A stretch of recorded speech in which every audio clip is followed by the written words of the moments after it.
We wish to acknowledge the Bunurong people of the Kulin Nation, the true owners and first custodians of the land on which we are gathered. We pay our respect to their elders, past and present, and any First Nations people here with us today. We'd also like to celebrate the rich history of over 60,000 years of Indigenous culture and storytelling, and acknowledge the skilled practices of First Nations people in caring for this land. It is thanks to their knowledge, wisdom, and work that we are able to enjoy the gifts of this beautiful country today. Sovereignty has never been ceded.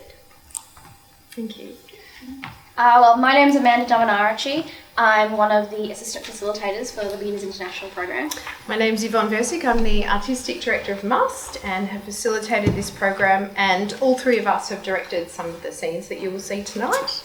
My name is Saumini Suresh and I'm one of the assistant facilitators of this program. So, in case this is your first time to MUST, we are Monash Uni Student Theatre. We are an engine room of creativity, a department of the Monash Student Association that creates vibrant and innovative theatre by and with Monash students, for everyone. Our shows are diverse, ranging from devised pieces to adaptations, from festivals to intimate experiences to digital offerings. We stage works at the Melbourne and Adelaide Fringe Festivals and collaborated with professional theatre companies like La Mama, TheatreWorks, Barking Spider, MPAC and 45 Downstairs. Students are involved in every area of the theatre making process. MUST pairs new people up with experienced student mentors and holds workshops to develop their skills. Involvement is open to all Monash students. If you'd like more information, you are able to see the QR code that has access to our link tree. We've also got a season flyer at the bar tonight, and the program also has lots of information. Great. So this program, the MUST Beginners International Program, it started in 2017 with the generous support of Campus Community Division, and this is its 7th year. So if you do the math, you'll probably realise that something happened in that 7 years. The program continued though. Yes, we had 2 years pretty much online with online performances, and actually Salmoni was in one of those, and it was quite extraordinary. People watching from all over the world. It was really great. But we've been back in person for the last 2 years. The program aims to provide a fun, open atmosphere for people new to performance to come together, to try things out, to develop their skills and their confidence. From March this year, during semester, on Tuesday nights we've had workshops, and this semester we've been focused on putting together these scenes for the show tonight. For many of these students, it's their first time performing in front of an audience, so we really hope you'll get behind them and support them a lot. A huge thanks to so many people who've come on board in the last couple of weeks to support us getting this show up, which is a very different kind of approach. Usually people are with a show for several months, but a lot of people came on board in the last few weeks with great enthusiasm and support. So we just want to thank those. Our assistant stage managers, Parvin, who may or may not be out there, and Rachel, who may or may not have birthday, by the way, today, Rachel. And our tech team, who you may be able to see waving from the balcony. Well, part of our tech team, Aaron, lighting designers over there, our lighting operator, Peter, and Ben, our sound designer and operator. Now, we do want to let you know that QLab has had a connection just before the show, which is why the music was starting and stopping and starting and stopping. We're kind of all like, yes, please stick with us, because Ben's done a pretty amazing sound design and it really punctuates the show beautifully. If, however, we lose the sound, what we'll do is Ben will pause and we'll just take a few minutes to try and solve it, and if it's looking like it'll be too tedious, we'll continue without sound, and we'll be sad, but it'll be better to just keep the show going now. Sima, our wonderful costume designer, who I think is somewhere there. Oh, there, beautiful. Very hard to see from here. And everyone who's helped out, and the wider MUST team. Thank you so much.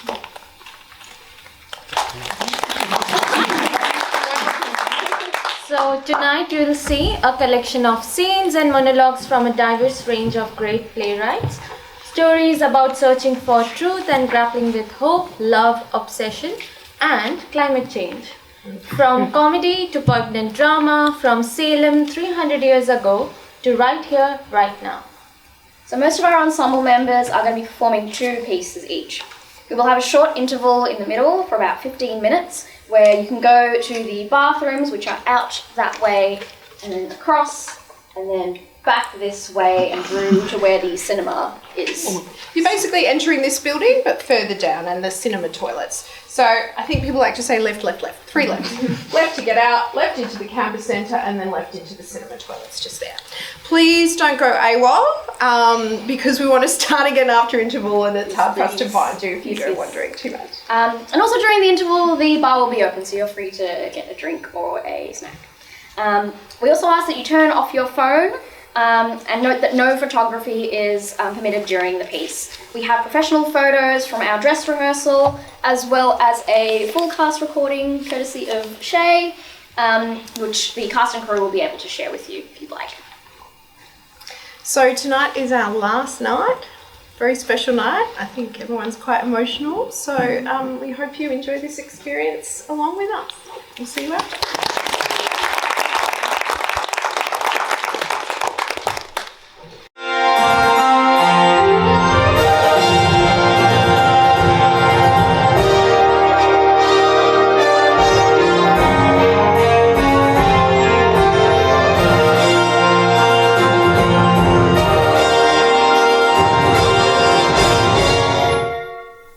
Dear theatre goers, welcome and how lovely to see you.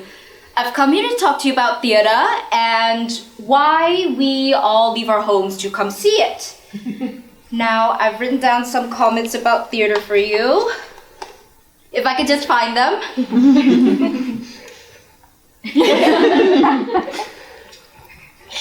Well, I can't find my notes, so I'll have to make my comments from memory.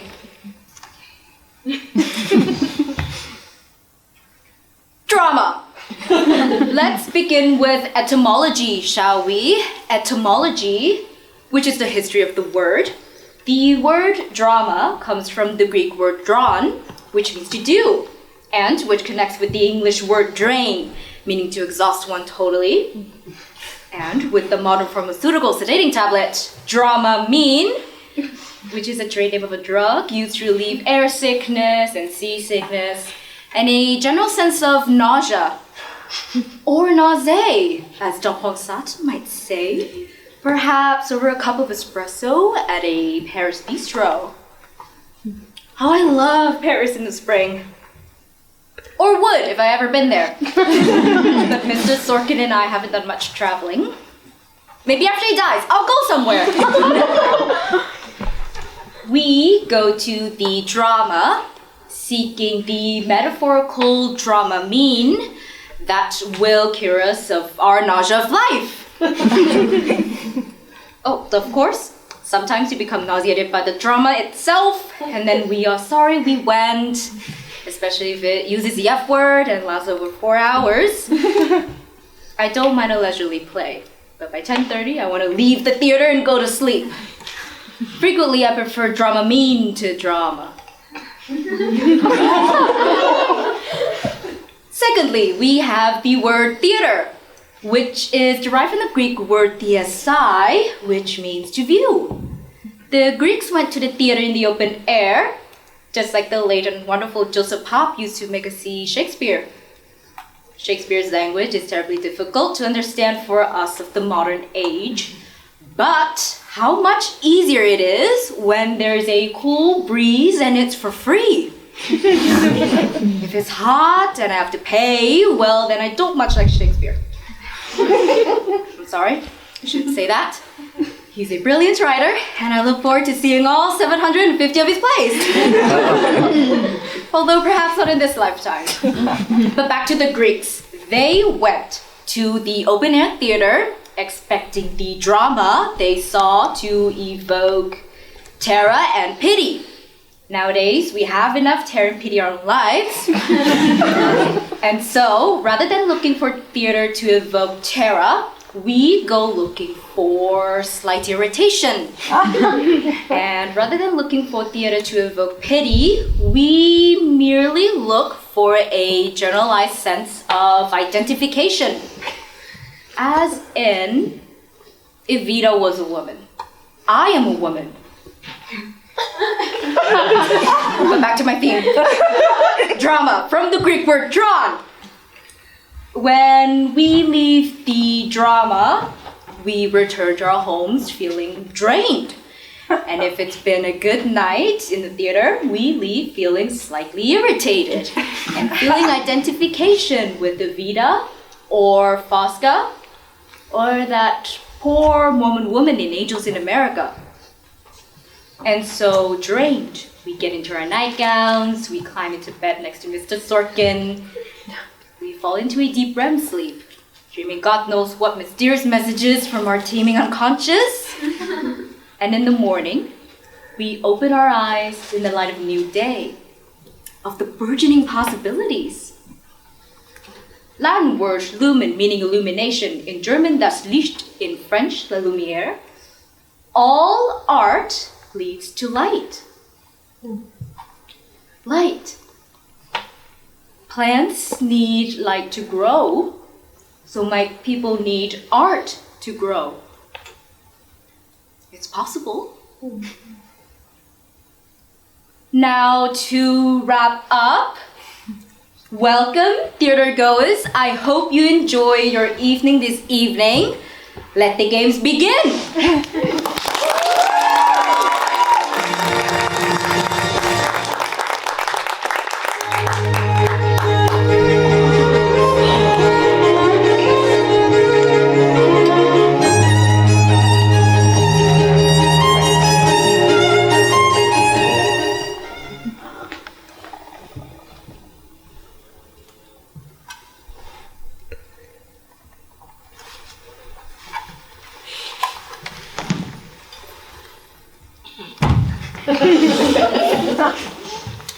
Well, how are you, my dear Ernest? What brings you up to town? Oh, pleasure, pleasure. What else should bring one anywhere?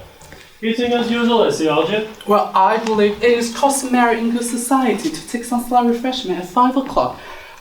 Where have you been since last Thursday? In the country. And what on earth to do there? Well, when one is in town, one amuses oneself. When one is in the country, one amuses other people. It is excessively boring. And who are the people you amuse? Oh, neighbours. Your nice neighbours in part of Shropshire. Perfectly horrid. I never speak to one of them. Well, how immensely you must amuse them. Oh, by the way, Shropshire is your county, is it not? Shropshire. Yes, of course. Hello, why all these cups? Why cucumber sandwiches? Why such reckless extravagance in one so young? Who is coming to tea? Oh, merely Aunt Augusta. And Gwendolyn. How perfectly delightful! Yes, it is all very well, but I am afraid Aunt Augusta won't quite approve of your being here. May I ask why? My dear fellow, the way you flew with Gwendolyn is perfectly disgraceful. It is almost as bad as the way Gwendolyn flirts with you. I am in love with Gwendolyn. I have come up to town expressly to propose to her. I thought you had come up for pleasure. I call that business. How utterly unromantic you are. Well, I really don't see anything romantic in proposing. It is very romantic to be in love, but there's nothing romantic about definite proposal. Why? One may be accepted. What one usually is, I believe. Then the excitement is all over. The very essence of romance is uncertainty. If ever I get married, I'll certainly try to forget the fact. I have no doubt about that, dear Algie. The divorce court was specially invented for people whose memories are so curiously constituted. Where there's no use speculating on that subject, divorces are made in heaven. Well, please don't touch a few conversations. They're ordered specially for Aunt Augusta. Well, you have been eating them all this time. Well, that's quite a different matter. She's my aunt. Have some bread and butter. The bread and butter is for Gwendolyn, and Gwendolyn is devoted to bread and butter. And very good bread and butter it is too. My dear fellow, you need not eat as if you're going to eat it all. You behave as if you're married to her already. Well, you're not married to her already, and I don't think you ever will be. Why not do you say that? Well, in the first place, girls never marry the men they flirt with. Girls don't think you're right. Oh, that is nonsense. Well, it isn't. It is the great truth. It accounts for the extraordinary number of bachelors that one sees all over the place. In the second place, I don't give my consent. Your consent? My dear fellow, Gwendolyn is my first cousin. And before I allow you to marry her, You have to clear up the whole question of Cecily. Cecily? What do you mean, Algie? What do you mean by Cecily? I don't know anyone of the name of Cecily. Well, then this isn't your secret case. The secret case is a person from someone of the name of Cecily, and you said you didn't know anyone of that name. Well, you ought to know. Cecily happens to be my aunt. Your aunt? Yes. Charming old lady she is too. Just give it back to me, Algie. Well, but why does she call herself Little Cecily if she's your aunt and lives at Tunbridge Wells? From Little Cecily, where's your fondest love? My dear fellow, what on earth is there in that? Some aunts are tall, some aunts are not tall. It is surely a matter for which an aunt may be able to decide for herself.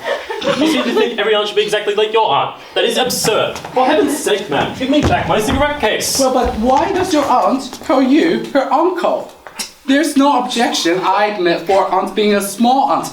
But why an aunt, no matter what her size may be, should call her own nephew her uncle? I can't quite make out. Now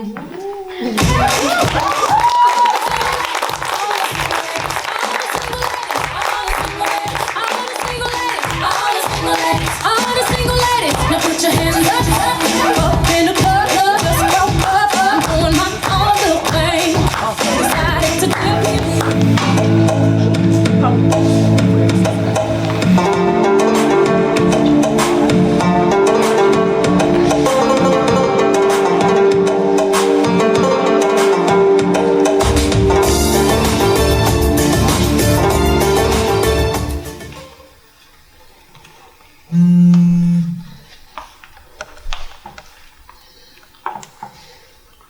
Hello sis, how are you?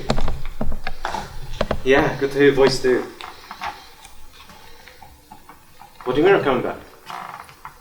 Are you crazy? No, no one comes back. It's not safe. Yes, I know they're going to open the safe corridor, but Selma, listen to me. It's better for you to stay where you are, trust me. You don't want to... Of course we're fine. No, I said we're fine. Don't come here. Yes, we miss you, but... Yeah, sure. Whatever. What?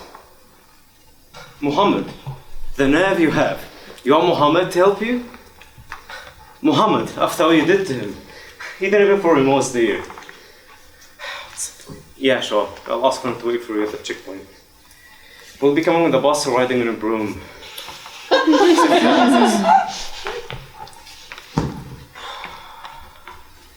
Salma is coming. Like an invisible storm. She'll be here tomorrow. I don't understand why she's so... She never listens to me. It will be good to see her. To have family here. You knew. What? You knew she was coming. I knew she was thinking of coming. She misses us. She wanted to see Marvin, and the UA will open a safe corridor for people to pass. This time they negotiated for it to remain open for 3 days. This way people can get in. And now... Yeah, well, most people get out. They don't get in. See? You agree. We should get out. Don't change the too. subject. What did you tell Salma? Nothing. All that we said. Oh no, Layla, no. Don't lie to me. I can tell when you like me. You're chin-chin. It does not. Gotcha. What did you tell her? Did you ask her how? We do need help. And I don't have to tell her anything. She watches news. We have been bombed so many times. It's not a secret that we need help. Not her help. When she gets here, you need to make sure she behaves. We should put her on a leash. She's like a vulture. She preys on the most desperate women. She does not. Why are you defending her? She's your sister. She's Marvin's only aunt. And the only family we have left. Everyone else is dead or I gone. wish she was dead. Oma, don't. That money she keeps splashing around, it's like poison. So, what if she found to make money in this miserable By world? selling our little girls to the highest bidder. She's not selling, and they are not little. She brokers marriages to young women. She helps them, and yes, she puts food on our table. We don't need her help. Oma, we spend weeks eating nothing but grass and herb soup. So now you're too good for my grass and herb soup? I'll have you know, I only picked the freshest grass in the field for you. Our neighbor on farm, he was so jealous the other day when she smelled the aroma of our fresh grass and herb soup, she nearly divorced her husband. Not everything. Everything, and guess what? Your jokes won't save us. Maybe not, but they put a smile on your face, and that's all you need to survive. What's the point of putting a smile on my face when all I can eat is grass? I'll be rather crying nor a juicy steak. You're ungrateful. You're ungrateful. We should be on our knees thanking God Salma is on her way. Her poison money will keep Marwan alive. Not a sense of humor.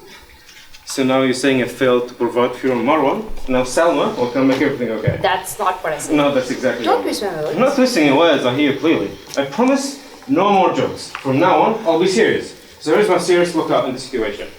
Yes, my dear, you're so clever to have worked this out. It is true, this place is a death trap. We're all doomed, so much sit and wait until we're dead. And while we wait, we must be serious. I must find no reason to enjoy even those precious moments we have together. Because God forbid that we should forget for 1 minute that there's a fucking war going on. I'm sorry. I'm sorry. Come on. You're taking a good care of us. You are. Don't be upset. Upset? I'm not upset. This, yeah, is my serious face. Your serious face sucks. Did I ever tell you how much I love eating the grass you bring? Just imagining you elbowing our neighbor farming as you reach for the freshest, greenest bunch. It makes me sob. Fine, don't pay me attention. Just ignore me.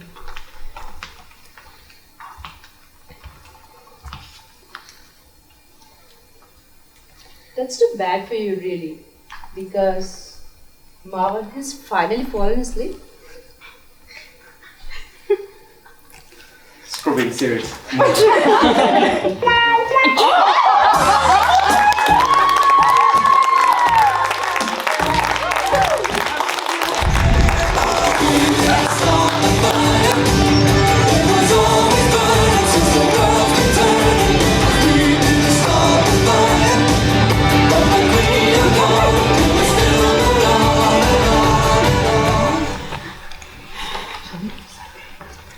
No expansion still means thousands of flights every day.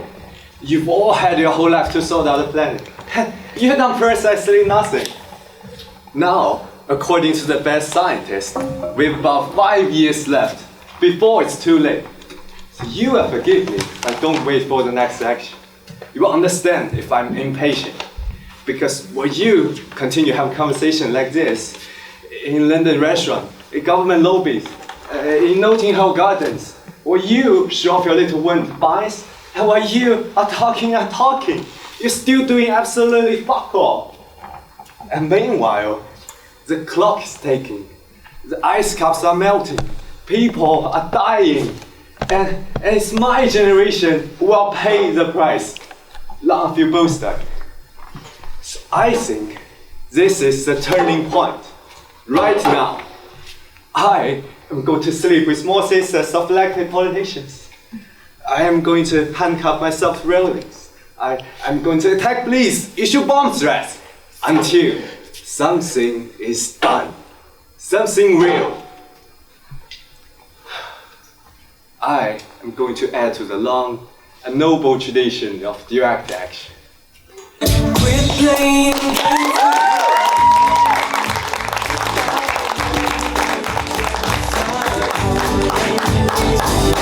I should have known from the start. My heart, I live my life the way.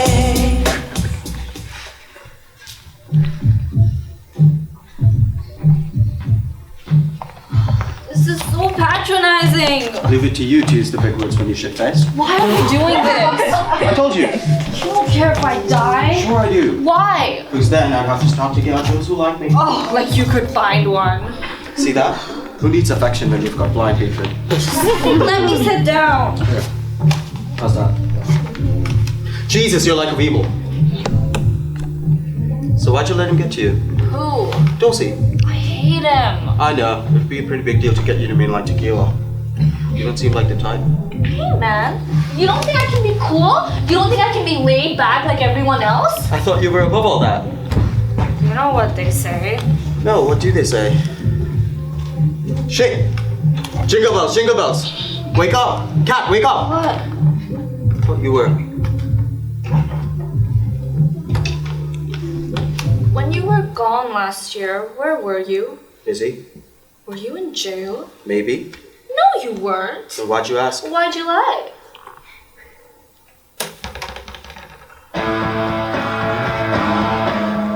I should do this.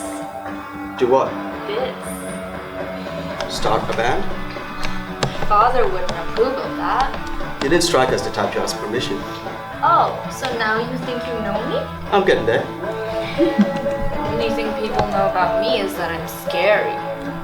Yeah, well, I'm not big myself. So what's up with your dad? Is he a pain in the ass? He just wants me to be someone I'm not. Who? Bianca. No offense, but your sister's without. I know everyone likes her and all, You but know, you're not as vile as I thought you were. I'll see you in school.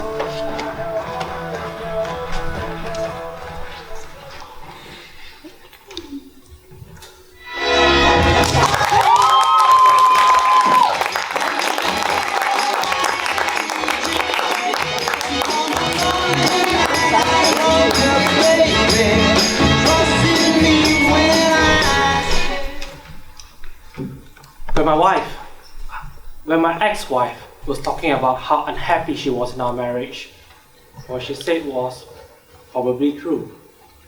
There's a lot of things I didn't understand. A lot of things I'd do different if I could. And I'm sure there's a lot of things you wish you could change, but we can't.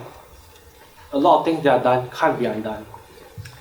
My ex-wife said that she loves Billy. And I believe she does. But I don't think that's the issue here.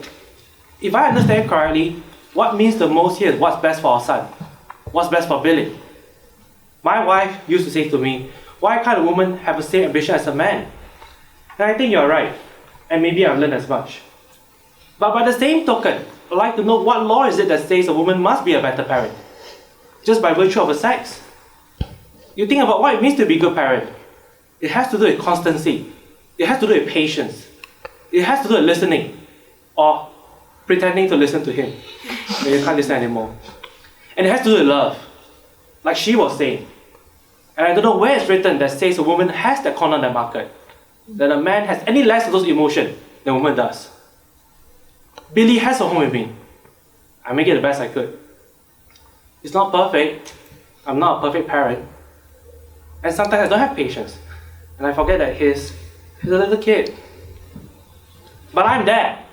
I get out in the morning and we have breakfast and he talks to me and then we go to school and at night we have dinner together and we talk then.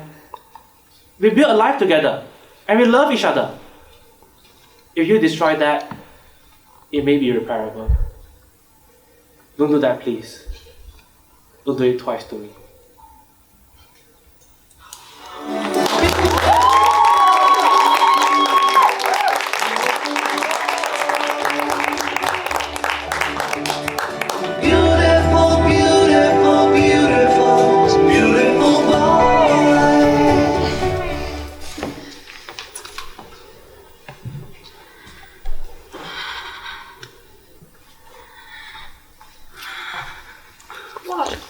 No, it's just, it doesn't kick. I don't feel it kicking. I think it might be in the wrong position. I think the cord might be around its neck. Okay, but you've had the ultrasound. Jenny, you've had... Yeah, it's not really something that we felt comfortable doing. Okay, but because it's completely safe. No. Not actually. Not completely. In what way? Jenny? In what? No, because they're going to shout at me. I won't shout at you. When have I ever? They've done animal studies. Which animals? Mammals. Which mammals? Rats. Rats. Okay. What did they find? Oh, you know, just brain injuries. Dyslexia? How can a rat be dyslexic? Epilepsy. Don't do that. Mental retardation. An increased incidence in left-handedness in boys. Luke is left-handed. Well, there you go. Jenny, listen to this. No, I know. Is Bad. I know. Just because you can access the information doesn't mean you're equipped to understand it. Okay. But a World Health Organization report warned that ultrasound can cause reduced fetal weight and neurological changes, and this is from a journal, by the way. Millions of Like a women power. do this every single day. So? Millions of women drink Diet Coke. What's wrong with Diet Coke? In 2001, the transmitter placed in a woman's uterus recorded sound as loud as a train coming into a station. As loud as a train. It's safe. As loud as a fucking train. In America, you can get it done in a shopping center. Yeah, well, in America, you can get a gun in a shopping center, can't you? Just cause something happens in America. It's less dangerous than a hot bar. Yes, well, I'd like to believe that, Alice, Doesn't but... matter whether you believe it, it's a fact. Says who? The doctor, and he's an expert. She. She is an expert, so. Yeah, actually, I think what I feel as a mother might be stronger than just than just the fact, don't you? No.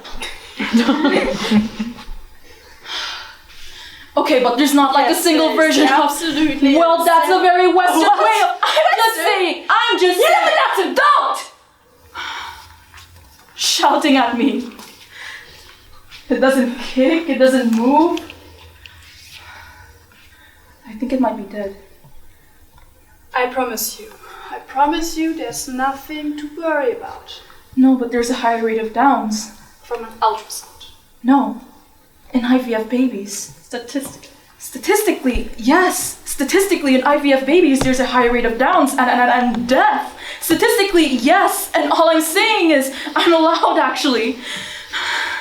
I'm allowed to make decisions about what's best for mine without being made to constantly feel as though I'm constantly failing some fucking cosmic exam. Like I might actually be a capable grown-up woman, you know, who can be trusted to not just some sack of skin with a pair of tits for people to examine and inject and monitor and stick their fucking fingers in. Because actually, at the end of the day, who's in charge? Who's in charge? Fucking statistically, who's in charge, Alice? Thank you. Not them. Not you. Me. That's all I'm... Thank you.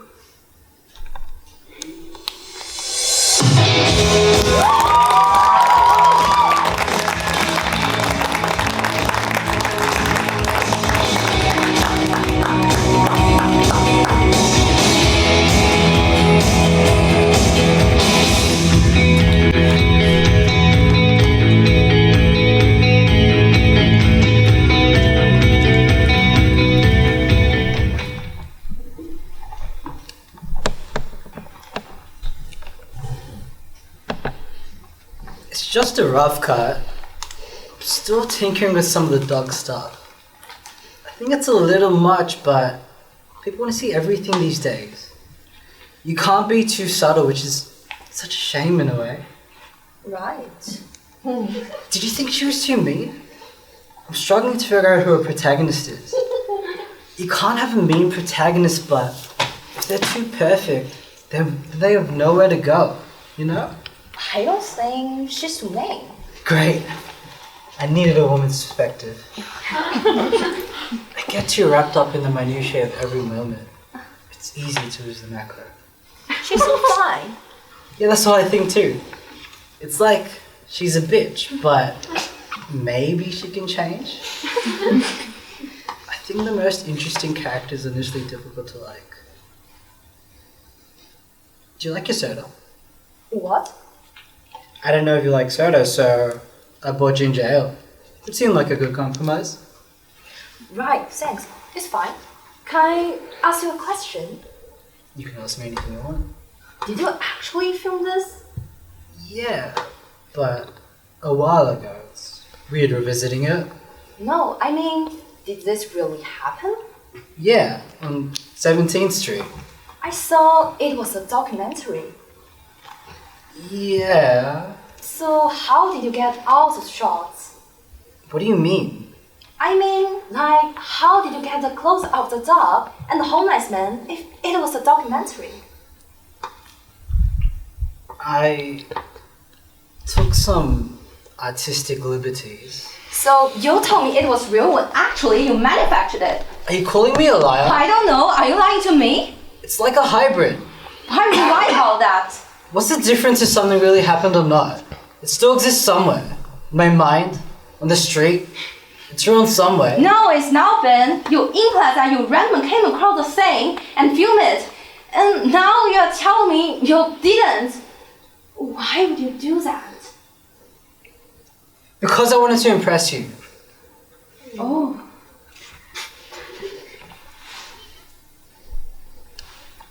Do you remember me? What do you mean? Like from high school. I used to think about you so much. Do you remember me? Of course I remember you. What do you remember? Was I interesting? Was I funny? You were funny, yeah? I did something funny. Yeah, I will never forget this thing. And I was just remembering that. I say in third grade, Mr. Thomas said something like, you know, Ben, if I made a list of every person who didn't do their homework, you'll be at the top of the list. And I said something funny back. Without missing a beat.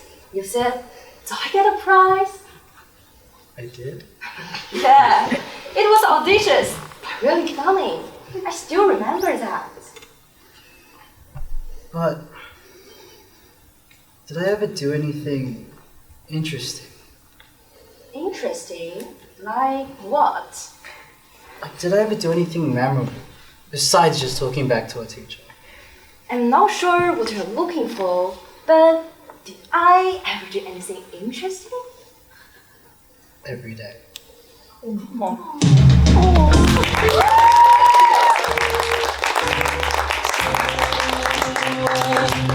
She moves.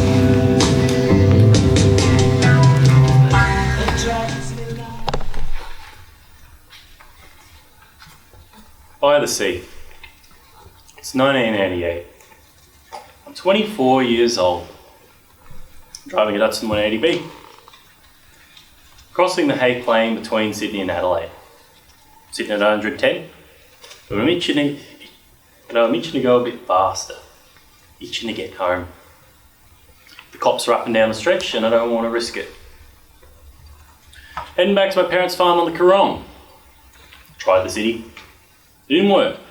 It's not for me. Too fast, too sharp. The Coorong's where it belongs. Dad's wrapped. He'll be waiting out the front gate pretending to fix the fence. Mum, well, she's not so sure. She doesn't think there's such a great future on the land. We messed up, she says. We've done the wrong thing. Visionary mind, Mum. Superwoman, but a visionary. So, I'm sitting at 110 and this Ford passes me, doing 140 at least.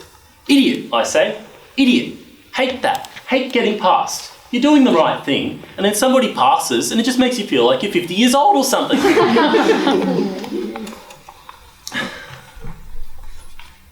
Then 30 k's out of Narrandera, I come around the bend and there she is, the Ford, wrapped around a tree. Steam coming out her bonnet. I pull over, I get out, I move toward the car. I don't want to look. There's blood on the windscreen. I bend down, the driver's mince me. But there's a girl in there. She's moaning, there's blood all over her face. Hey, can you hear me? Can you hear me? And her eyes flick open. Her eyes flick open, and I feel a faint pressure. And her eyes flick open. And she sees me. Just for a moment she sees me. And then her eyes start to fade. I've seen sheep die. I've seen dogs die. I've seen my grandma die. I know that look. So I reach in and grab her hand. Hey, stay with me, stay with me. And her eyes flick open again and I feel the faint pressure of her hand holding mine back.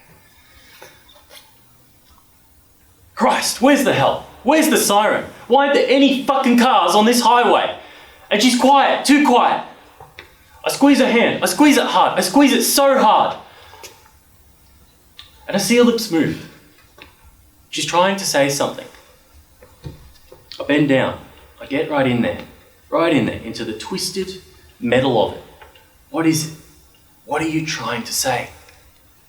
And she says really quietly, you're hurting my hand. I laughed.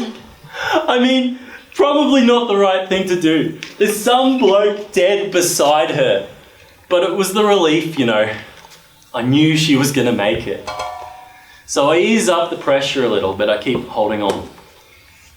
What's your name, I say. Gabrielle. What? Gabrielle, she says. It's biblical. And I know she's safe. It's Gabrielle. But I'm still holding on. I'm still holding on.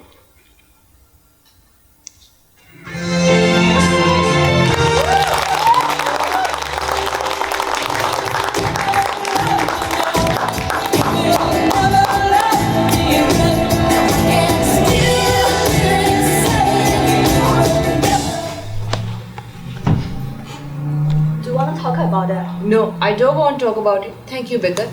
I want to focus on getting ready for the Fleetwood Mac concert at the Parliament House tonight. And if it's okay with you, I would like it in silence. Okay, that's fine. What the fuck happened there? What do you think happened? He ambushed me. He didn't ambush you, he was asking you perfectly normal questions. We've never done a radio interview before. He was right on my face. How am I supposed to explain a new climate pulse to a man who is yelling so loud that a bit of his spit flies across the studio and lands on my lip? You weren't supposed to explain to them anything. You were supposed to read the briefing notes. Remember the briefing note the predator said? Bacon, it was a talkback radio. I was talking to a shock jock who thinks CSIR is an acronym for Socialist Communist Revolution something. I can't read 4 pages of dense scientific text about erosion solvent. Spice than going can be outskirts. I said all the things. Geoengineering, solar radiation management, economy, prosperous, secure, economy, all the words. Yes, including the words, no more shall we suffer the tyranny of daylight. I used not in erosions as well. Next time, I'm choking on yeah. Bacon, can I actually do something? You're supposed to be my fucking press advisor. I'm supposed to cross social media. That's what I'm supposed to be. Wow. How's that going now? Are they talking about me on Twitter? Is there any funny hashtag? No. I mean, obvious, yes they are, but now it's not funny. Bacon, you need to do something. This is a bud. It's not in a bud anymore, Mocha. It's in full flower. Well, can I deflower it then? I don't even know what that would entail. I'm actually passionate about the environment. It's the worst thing. I used to go tank, left, reverse. I got into politics to make a positive difference. Not to eject sulfur into the sky, but sometimes you have to make compromises. If you want to make change, you have to make deals. You're like the guy in the 80s band who was outspoken about environmental issues and then become politician, got into power, and become conspicuously silent on environmental issues. What guy? What 80s band? I don't know. Hunters and the Clouders crowded house. This is why the PM didn't want to launch it himself. I should have known this was going to be a mess. You sold out, that was saying. Bacon, I could do with a little bit of support if you don't mind. It's a big function. There's going to be a lot of people impressed there. Could you just focus for 5 minutes? Do you look okay? You have smudged your lipstick. You know, I was supposed to be home tonight. My girl is doing an assignment at Arab Spring. She's only 11 years old and she's writing about people setting themselves on fire on protest. Puri and the Blowfish. Puri didn't go into politics. You don't know that. Oh, Mocha. Shoot. I don't even care about this Fleetwood Mac. I just want to attack that catering kid and steal his tiny tray of dishes.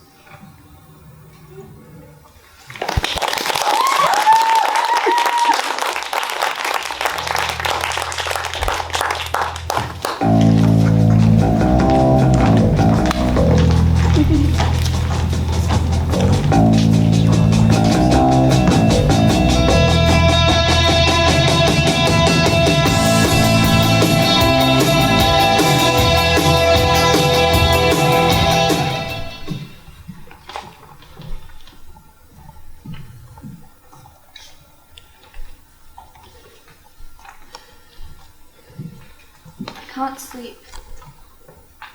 It's a strange bed. No, I went different places. Are you cold? No. It's always odd in a new place. When you've been here a week and you look back at tonight, it won't seem the same at all. I went out. When? Just now? Just now. How did you get out? I didn't hear the door. I went out the window. I'm not sure I like that. No, it's quite safe. There's a roof and a tree. When people go to bed, they should stay in bed. Do you climb out of the window at home? I can't at home because... No, I don't. I'm responsible for you. Yes, I'm sorry. Well, that's enough adventure for one night. You will sleep now. Off you go. Look at you. You're asleep on your feet. There was a reason. For going out? I heard a noise. An owl. A shriek. An owl then. There are all sorts of birds here. You might see a golden oriole. People come here especially to watch birds. And we sometimes make tea or coffee or sell a bottle of water. Because there's no cafe and people don't expect that. And they get thirsty. You will see in the morning what a beautiful place it is. It was more like a person screaming. It is like a person screaming when you hear an owl. It was a person screaming. Poor girl. What a fight you must have imagining. So you heard somebody screaming. You should have come straight down here to me. I wanted to see. It was dark. Yes, but I did see. Now, what did you imagine you saw in the dark? I saw my uncle. Yes, I expect you did. He likes a breath of air. He wasn't screaming, I hope? No. That's alright then. Do you talk to him? I expect you were frightened. He would say, "What are you doing out of your bed so late?" I stayed in the tree. He didn't see you? No. He'll be surprised, won't he? He will laugh when he hears you are up in the tree. He'll be cross, but he doesn't mean it. He'll think it's a good joke. It's the sort of the thing he did when he was a boy. So bed now, I will go up to you. He was pushing someone. He was bundling someone into a shed. You must have been putting a big sack in the shed. He works too late. I'm not sure if it was a woman. It could have been a young man. Well, I have to tell you, when you've been married as long as I have, there are things people get up to. It's natural. It's nothing bad. That's just friends of his your uncle was having a little party with. Was it a party? Just a little party. Yes, because there wasn't just that one person. No, there would be a few of his friends. There was a lorry. Yes, I expect there was. When I put my ear against the side of the lorry, I heard crying inside. How could you do that from up in the tree? I got down from the tree. I went to the lorry after I looked in the window of the shed. There might be things that are not your business when you are a visitor in someone else's house. Yes, I'd rather not have seen. I'm sorry. Nobody saw you. They were thinking about themselves. I think it's lucky nobody saw you. If it's a party, why was there so much blood?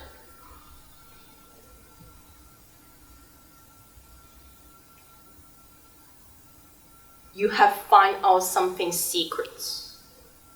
You know that, don't you? Yes. Something you shouldn't know. Yes, I'm sorry. Something you must never talk about, because if you do, you will put people's life in danger.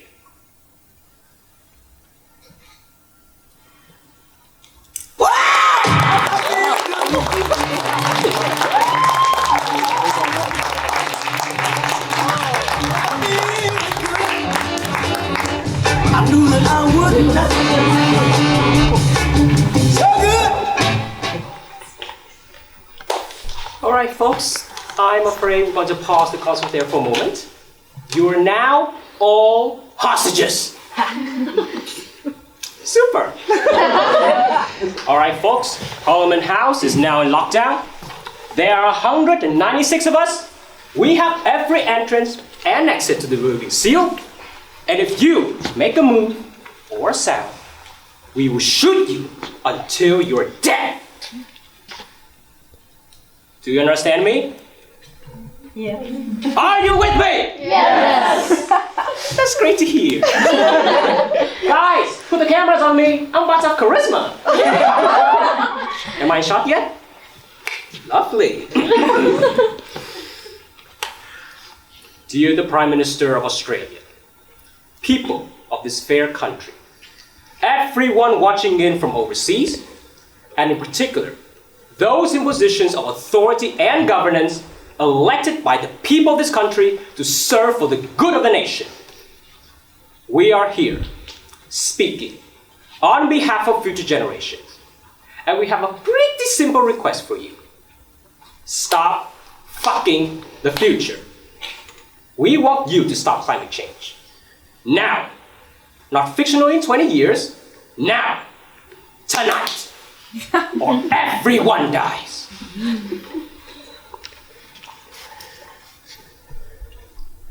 You got that?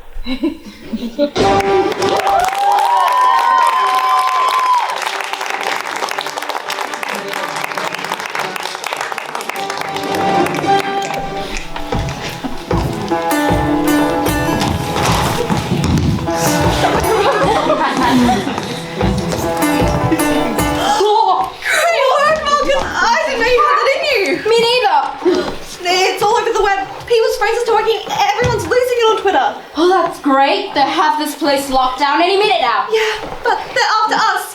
Apparently they're talking about you on stage right now. Okay. So do we surrender? No, that's a bad idea. Beckett, I don't want to be shot to death in a toilet cubicle. Miss Melton, they will kill you on live TV. 5 minutes ago it was career suicide. And now it's suicide. How are we going to keep ourselves out of their hands? Well, if we head down to the basement, there's a secret tunnel there. They installed it to evacuate politicians in case of atomic bombs. How do you know where the evacuation space is? I see the other end. It's a little hole in the ground of the National Museum. You've never been down there? To the National Museum. God help me, no. Okay, what are you doing with that phone? Who are you texting? I'm tweeting. You're not? We're trying to be secretive here. That's the last thing we want to do. We're trying to let the people know what's happening. We're trying to build a counter-narrative to the one these hostage takers are putting out. Trust me, this is your press advisor speaking here. If you're sure. I'm fucking sure. Now when you stand with that gun over that unconscious terrorist. Are you taking a photo? Becky, we've got to get moving. Alkin, I'm gonna finally get you some followers on your fucking Instagram account. Now, wait, are you kitted out with guns in both hands? Yes, I am, but I honestly don't need 2 guns. I'd be better off with just 1. Seriously. Yeah, but you're gonna look great busting around the corner firing from each hand alternatively. I'd feel a lot better if you were armed, Beckon. This isn't fucking around. There's nothing fucking around about this, Miss Melton. You're a fighter, I'm a lover. Holding the whole situation around. Can you just wait until I finish fighting to upload the clips? Obviously I can. I'm only submitting the best 7 seconds to TikTok. Now, the question is, what are we playing? We're not playing anything. But we've Parliament House and security intercom right here, and I have a bunch of classic techno on my phone. We've got to play something to distract them. Can you just play anything and let's get the fuck on with it before I lose my nerve? Obviously, we're going to play the classic 1989 hit Right on Time by Italia Disco Trio Black Box. In an era where rave music was rapidly splintering between acid house, Detroit techno, the more song-like New York garage style, and the breakbeat sound emerging from England, Right on Time brought all the different tribes of Brave Nation together under one banner for 6 glorious weeks at #1 on the charts. Oh, the combination of that outstanding Italian disco piano riff and the legally sampled diva vocals is absolutely euphoric. People on the internet, people in the world, you want to see your environment minister solve some shit? This is the soundtrack. Gonna get up, gonna get up, gonna get up. Gonna get up, gonna get up, gonna get up. I'm gonna shoot some motherfuckers.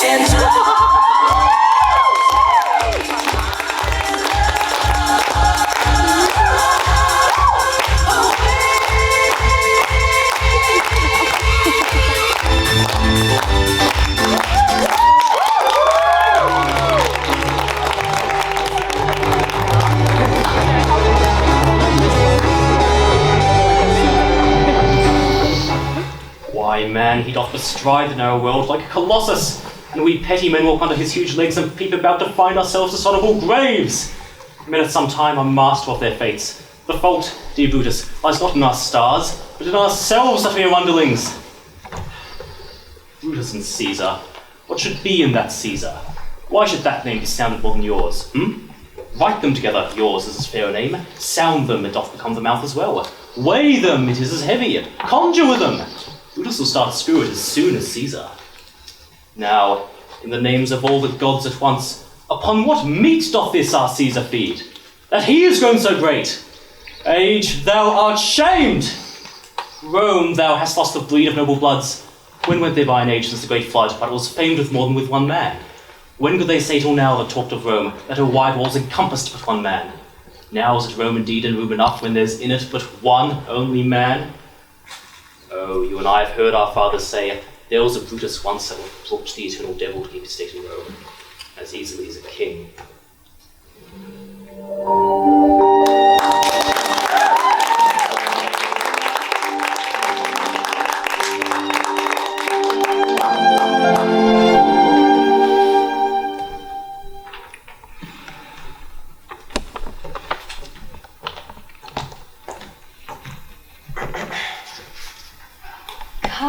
I almost forgot how strong you are, John Proctor. What's this mischief here? Oh, she's gone sailing somehow. I rode past my house a pilgrimage to Salem all morning. The town is bumbling witchcraft. Oh, Posh, we were dancing in the woods last night, and my uncle laughing on us. She took fright, that's all. Ah, you're wicked yet, aren't you? You'll be clapped in the stocks before you're 20. Give me word, John. A soft word. No, Abby, that's done with. You come 5 miles to see a city go fly. I know you better. I come to see your mischieful uncle has been brewing now. You'll put it out of mind, Abby. John, I'm waiting for you every night. Abby, never give your up away from me. I have something better than hope, I think. Abby, you'll put it out of mind. I will not be coming for you more. You are surely spotting You know me better. I know how you crouched my back behind your house and squealing like a stallion whenever I came near. Oh, did I dream that? It's she put me out. You cannot pretend it was you. I saw your face when she put me out. You love me then, and you do now. Abby, that's a wild thing A to say. wild thing missing wild things, but not so wild, I think. I have seen you since she put me out. I have seen you nights. I've hardly stepped off my farm this 7 months. I have things for hate, John, and yours has drawn me to my window. I have seen you looking up, burning in your loneliness. Do you tell me you never look out at my window? I may have looked up. And you must. You're not wintry man. I know you, John. I know you. I cannot stay for dreaming. I cannot dream, but I wake and walk about the house until I find you coming through some door. Child, How do you call me child? Abby, I may think of you softly from time to time, but I'll cut off my hand before I'll ever reach for you again. Wipe it out of mind. We never touched Abby. But we did not. Oh, I marvel how such a strong man may let such a sacred You wife speak be. nothing of Elizabeth. She's blacking my name to village. She's telling lies about me. She's a cold, sniveling woman. And you bend to her. He looked for a whipping. I look for John Proctor, who took me from my sleep and put knowledge in my heart. I never knew what pretend Salem was. I never knew the lying lessons I was taught by all those Christian women and their community men. And now you bid me to tear the light out of my eyes? I will not. I cannot. You love me, John Proctor, and whatever it is, you love me yet.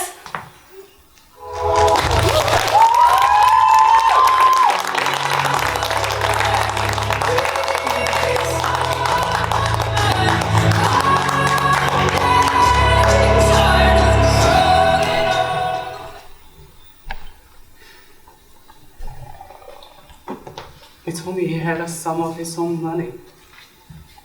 And he wanted to trick me. We went to a store there in tuxedos. And we dressed to the nines.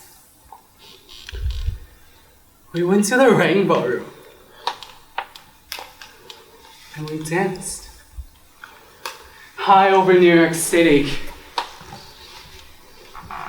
He stood up and held my chair. And we danced, and there was the stir. Nothing like this ever happened in Utah. And we danced. And I'll tell you, nothing like this must ever happen at the Rainbow Room because we were asked to leave. I tell you, it was so funny. And we walked out. And walked home. And I knew Elizabeth was waiting for me.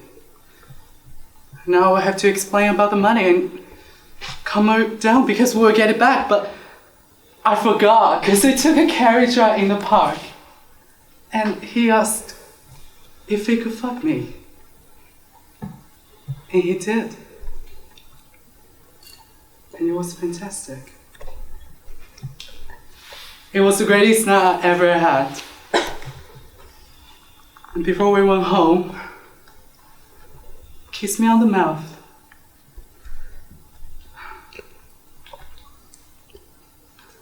And he vanished. Then I realized he had no money of his own. He had spent my money, our money, that night at the Rainbow Room. How am I going to face Elizabeth? What have I done? What did I let him do to me? I want the experience. I came here to have the experience.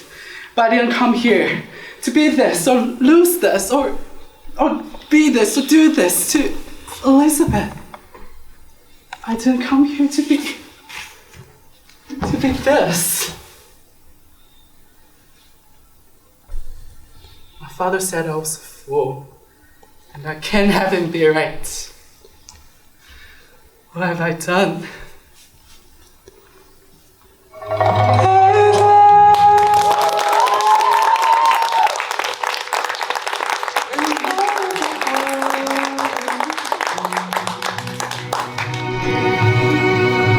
Taking the blackness of air.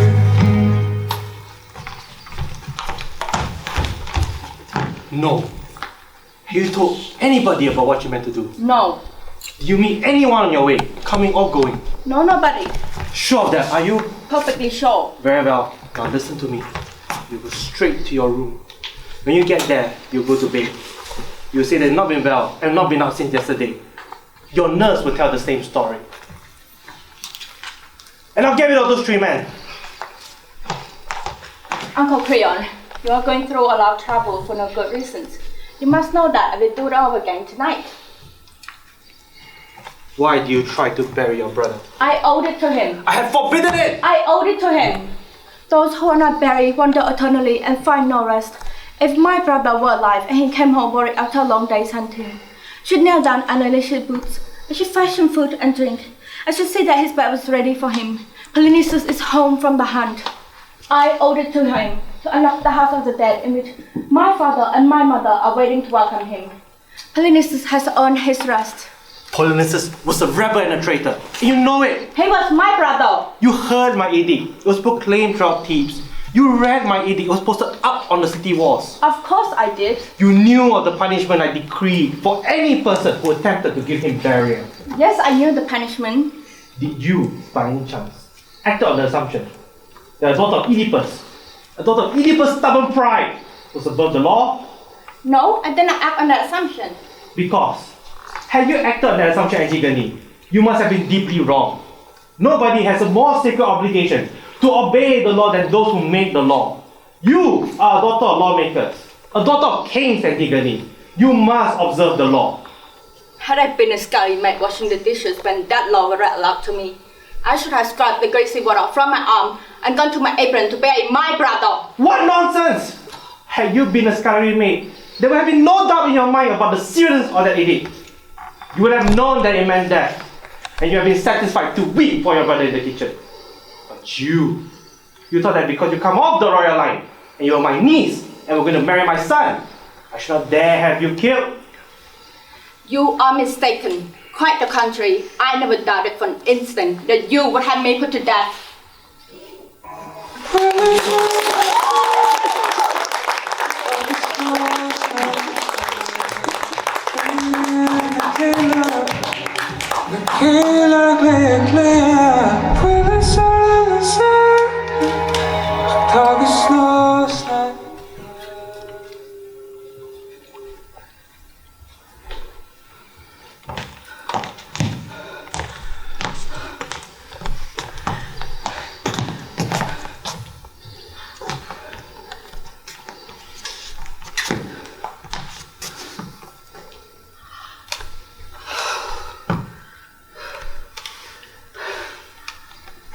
The child, it grows.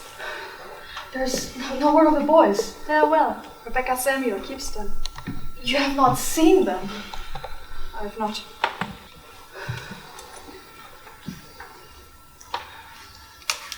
You are a marvel, Elizabeth. You have been tortured. They come for my life now. I know it. None have they confessed? There be many confessed. Who are they? There will be 100 or more days. Goody Ballard is one. Isaiah Goodkind is one. There be many. Rebecca? Not Rebecca. She's 1 foot in heaven now. Not my hurt or more. And Giles? You have not heard of it? I hear nothing where I am kept. Giles is dead.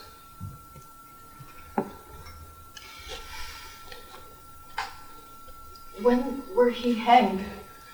He were not hanged.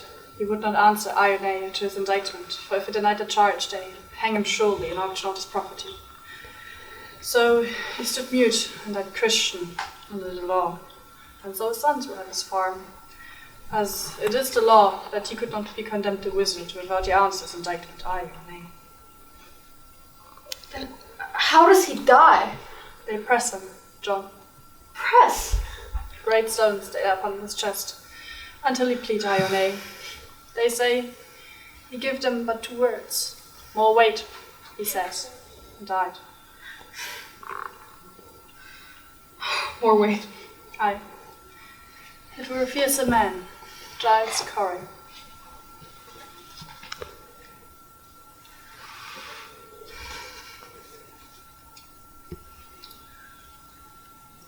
I have been thinking that I would confess to them, Elizabeth. What say you if I give him back? I cannot judge you, John. What would you have me do? As you will, I would have it. I want you living, John. That's sure. Giles' wife? Have she confessed? She will not.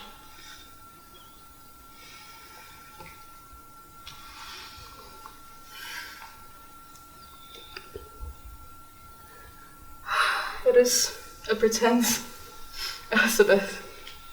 What is? I cannot mount the gibbet like a saint. It is a fraud. I'm not that man. My honesty is broke, Elizabeth. I'm not a good man.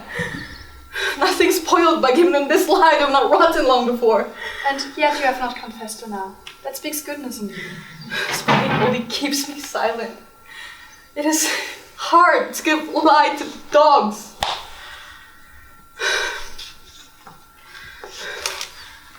I would have your forgiveness, Elizabeth.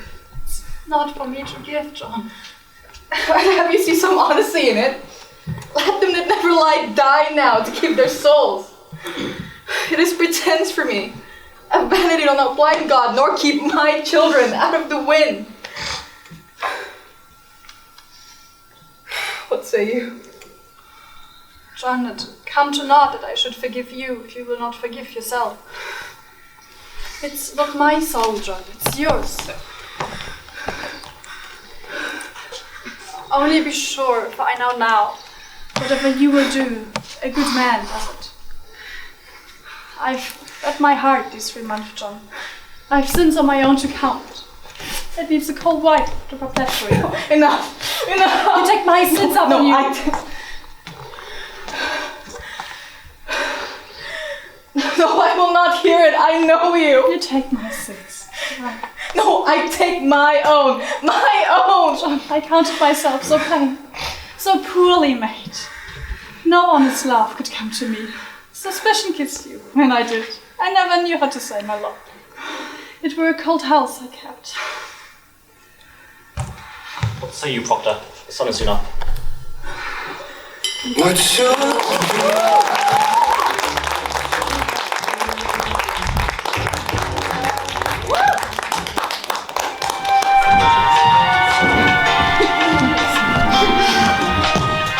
I want to talk to you about life. It's just too difficult to be alive, isn't it? and try to function. There are all these people to deal with. I tried to buy a can of tuna fish at the supermarket, but there was this person standing right in front of where I needed to reach out and get the tuna fish.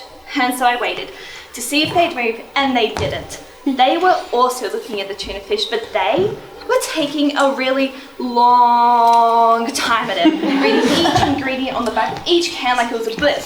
A pretty boring book if you ask me, but nobody has.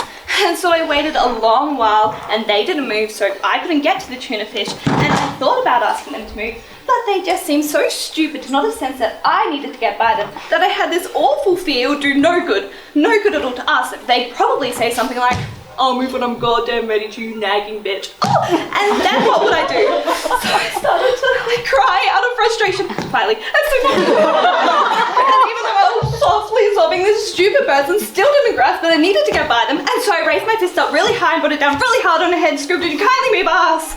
Oh.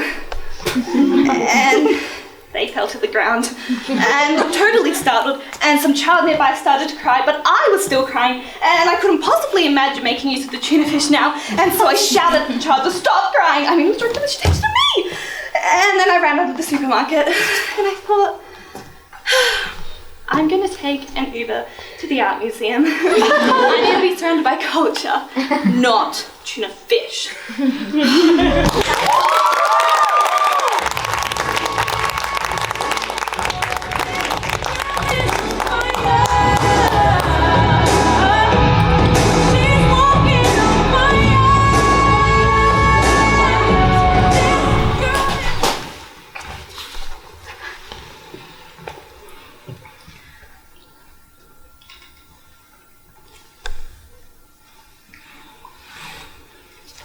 What a long night. I shall be sleeping well tonight, I think. It's not so very late.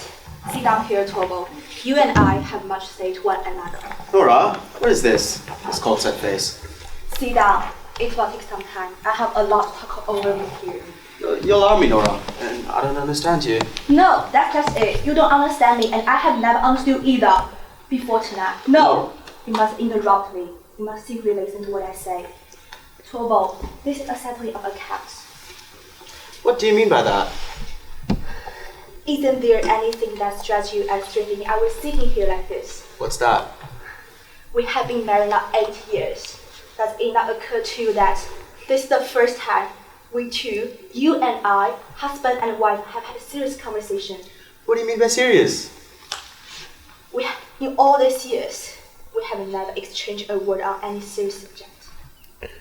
Was it likely that I would continually be telling you about worries that you could not help me to bear? I'm not speaking about business matters. I say that we have never sat down in earnest together to try and get to the bottom of anything.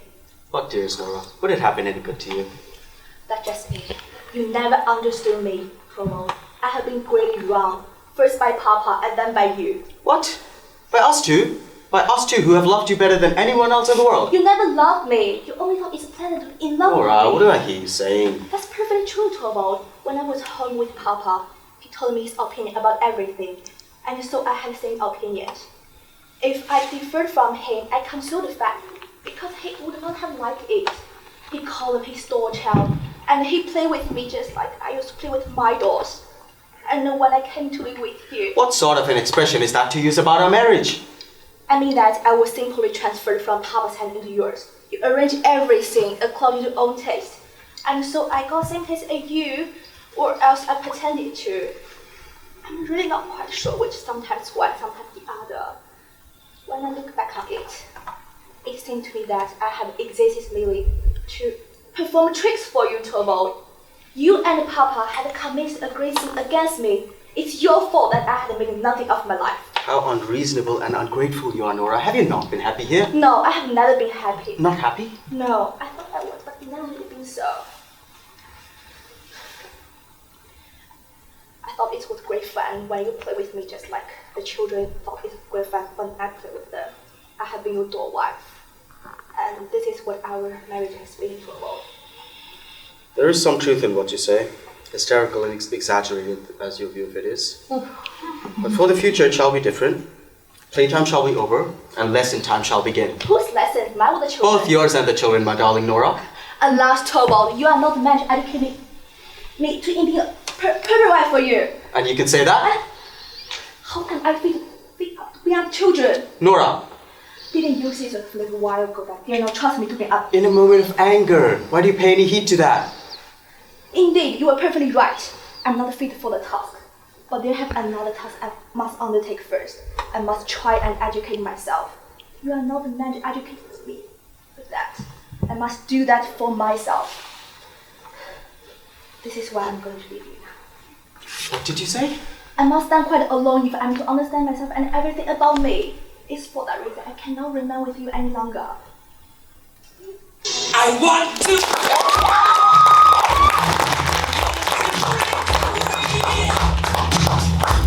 I want to break free from your lies, you're so I was in the supermarket the other day about to buy some tuna fish. I sensed this very disturbed presence right behind me. There was something about her focus that made it very clear to me that she was a disturbed person. So I thought I would just keep looking at this tuna fish, pretending to be engrossed in whether they are in oil or in water. Then the person will then go away. But instead, when she bring her fist down on my head and scream, "Could you move, asshole?" Now, why did she do that? She hadn't even said, "Could you please move," at some initial point, so I could have known what her problem was. Admittedly, I don't always tell people what I want either. Like the people who keep talking in the movie theater, you know? I just give up and resent them. But on the other hand, I don't take my fist and go wham. I mean, analyzing it, looking at it in a positive light, this woman probably has some really horrible life story that, you know, kind of explain how she got to this point in time, hitting me in the supermarket.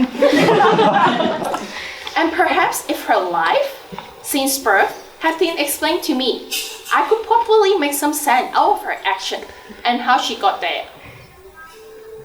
But even with that knowledge, which I didn't, it was my head that she was hitting. It's just so unfair. It made me never want to leave the apartment ever again.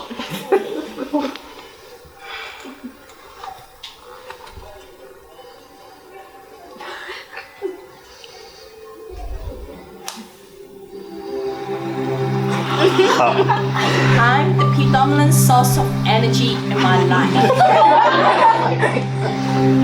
I let go of the pain from the past. I let go of the pain from the present.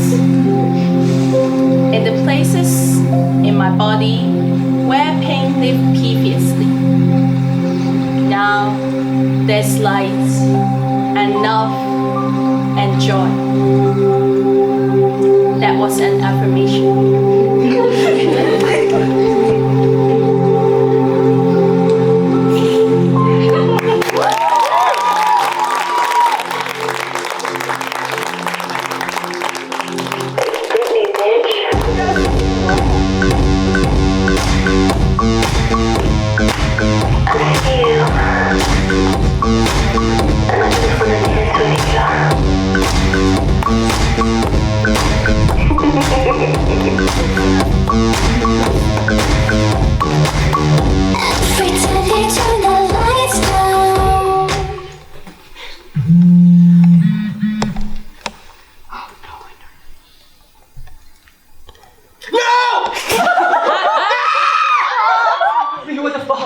Steve, what's wrong? Just. Is your mom sending those photos again? No! Our tickets! What? They're gone! We will happily refund our change for any show from 25th of July. That's 3 weeks away. Brittany sprained her fucking ankle! Those tickets were $5,000, Steve. We can't stay here for another 3 weeks. But what did I? I can see Dad coming for me. I don't understand what it was like to be in the Twin Towers, to see the plane just flying right towards you. What? Worry? You're looking out the window, sipping your latte, really looking forward to selling shares, and then all of a sudden, a Boeing 747 is flying through the window and everybody's on fire. Adam, Oh my god, what are we going to do? What are we going to do? What are we going to do? Okay, Steve, just, you know what happens when you...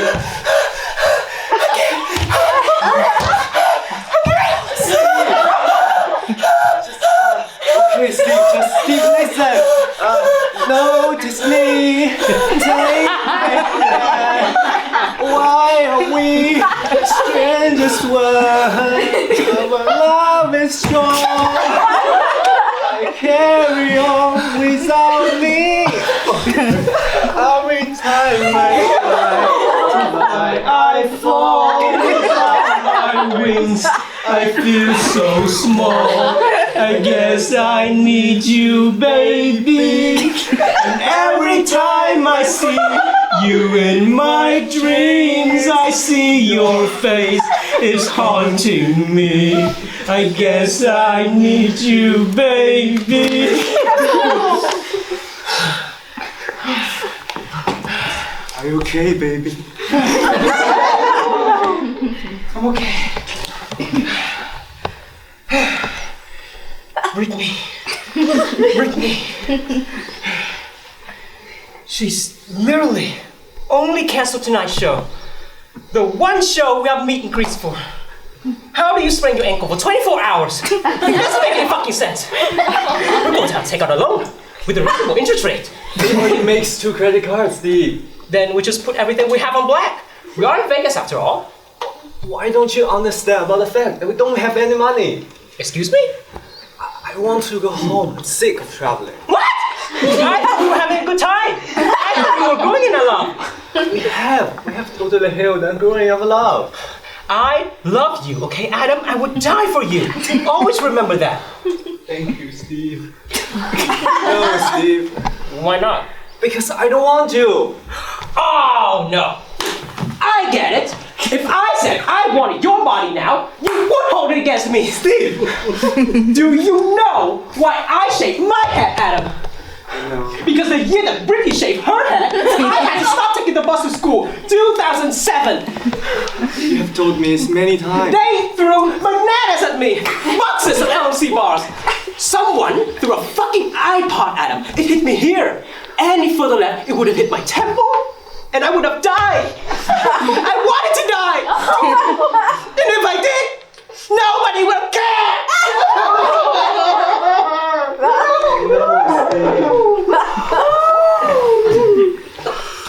I listen to Brittany every day.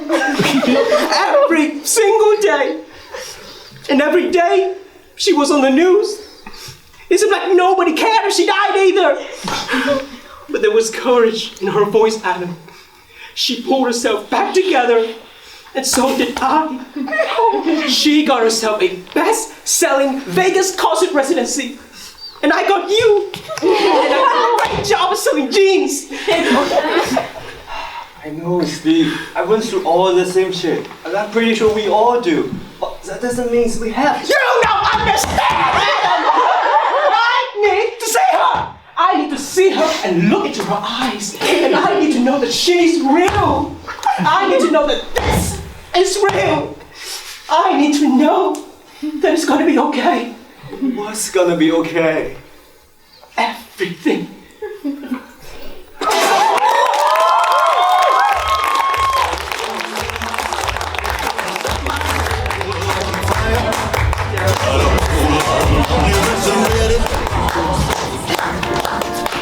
Slow down, you crazy child.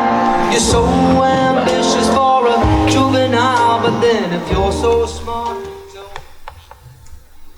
All the world's a stage, and all the men and women merely players. They have their exits and their entrances, and one man, in his time, plays many parts, his acts being 7 ages. At first, the infant, mewling and puking in the nurse's arms, and then the whining schoolboy, with his satchel and shining morning face, creeping like snail, unwillingly to school. And then the lover, sighing like furnace, with a woeful ballad made his mistress's eyebrow. Then a soldier, full of strange oaths and bearded like the pard, Jealous in honour, sudden and quick and cold, seeking the bubble reputation even in the cannon's mouth. And then, the justice. In fair round belly with good capon lined, with eyes severe and beard of formal cut, full of wise saws and modern instances. And so he plays his part. The sixth age shifts into the lean and slippered pantaloon. With spectacles on nose and pouch on side, his youthful hose, well saved, a world too wide for his shrunk shank. And his big manly voice, turning again towards childish treble, pipes and whistles in his sound. Last scene of all, that ends this strange eventful history, is second childishness and mere oblivion. Sans teeth, sans eyes, sans taste, sans everything.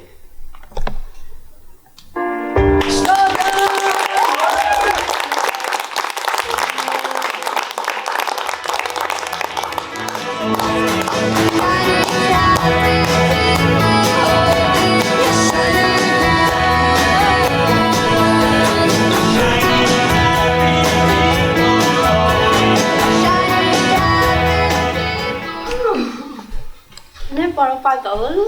You don't have a job, but pay me back. Can I borrow $10? Why $10? So I can pay you back for the $5 I borrow. Why do you need $5? $10. What's it for? I'm going to write a book. Oh. So you're going to buy a notebook and pencils and such. I'll give you $5 for that. So what are you going to write about? How to kick someone out $5. I'm kidding. Actually, I want to help people who are scared. Scared? Scared of what? It seems like people are scared of a lot of things. People with guns, losing job, losing their home. I don't think anyone want to grow up anymore. What is there to look forward to? Is everyone really scared? Very. Well, that's cool that you want to help. So, what are you going to tell them? Well, chapter 1, I'm going to talk about all the shootings at school and more and doodles and such. That one is simple. You just take away all the guns. That's so crazy, it might just work. And for job, we make more job. I mean, there's all kind of things that need to be done. People could clean up trash, pulling weeds, help the homeless. I mean, there's all kind of things that need to be done. How will we pay for it? We make the rich pay their taxes and everyone pay the same percentage. So you're a flat tax supporter. Sure, sounds fair and simple. But why can't it be fair and simple? Why do politicians have to make everything so complicated? That's a good question. Or we could have a mean people tax. I should write a whole chapter of mean people, you know, bullies and such. They should tax them or fine them or give them tickets or something. It's like a swear jar where you put a quarter in it every time you swear, while mean people should get a ticket every time they pick on someone. There's so many bullies out there. You make a lot of money that way. Totally. Plenty of adults bullies too. We'd make millions for the economy. And then we build everyone a home. Let's go back to job. One of the jobs could be building home for people who need them. Then no one ever have to worry about losing their home. We build it and they get to keep it. That would be very nice. I just want people to look forward to things and stop worrying about the future. Well, now that I know that you're here to help, I'm less worried. I hope people read my book. Me too. I guess I have to write it first. Well, let me know when you need help. Actually, can you give me a ride to the store? Gladly. Let's go change the world.